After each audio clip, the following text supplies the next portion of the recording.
Welcome to my channel Snehal Rajput.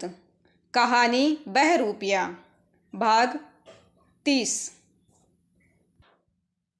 वो बहुत बड़ा ऊंची ऊंची पुराने पेड़ों से घिरा हुआ भरपूर हरियाली लिए एक फॉरेस्ट डिपार्टमेंट का कैंप्स था, जहां उसके पापा का ऑफिस, उनका सरकारी बंगला और बहुत से स्टाफ क्वार्टर्स भी थे।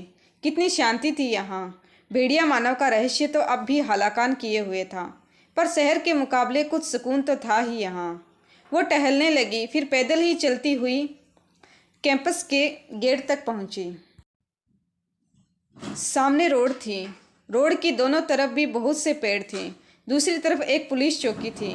पुलिस चौकी के चारों तरफ वहां भी ठीक ऐसा ही एक कैंपस था, जहां पुलिस दरोगा और दूसरे कई स्टाफ के लोग अपने परिवार के साथ रहा करते थे।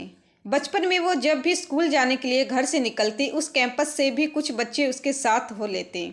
रोशन, बंटी, सोनल, रवि, खुद अनुष्का और उसका छोटा भाई आयुष, सभी एक साथ स्कूल जाते। गांव की सड़कें, पैदल चलते चलते साफ सुथरी सी सड़क, जिसके दोनों तरफ सागौन का जंगल होता।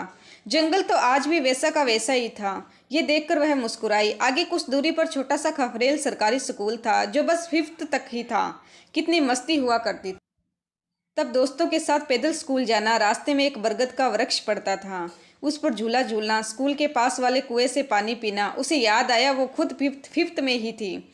बस इसके बाद ही तो मम्मी उसे और आयुष को लेकर शहर में शिफ्ट हो गई थी, बेहतरीन स्कूलिंग के लिए।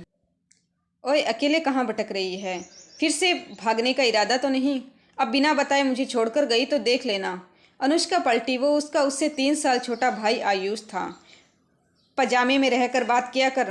भागी नहीं थी मैं, डंके की चोट पर गई थी। और गेल ले, वो आर्मी ऑफिसर था, कोई लफंगा नहीं जो भगा के ले जाएगा मुझे।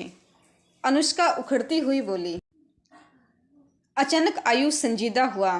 वो सब तो ठीक है दी, पर अगले साल उन्हें लापता हुए 7 साल हो जाएंगे। आयुष गंभीरता से बोला।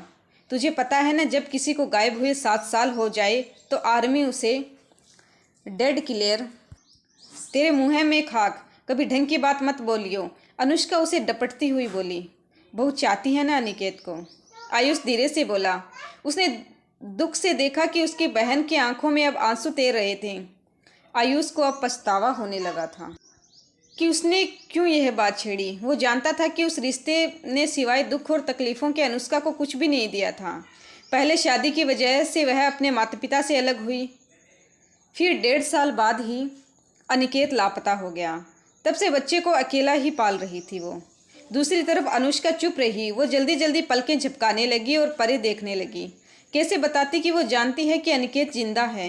वो तो उन्हें देख भी चुकी है, पर बस किसी और ही रूप में। कितना पेचीदा है सब कुछ। कहानी जारी है। कहानी का अगला भाग नेक्स्ट वीडियो में। धन्यवाद।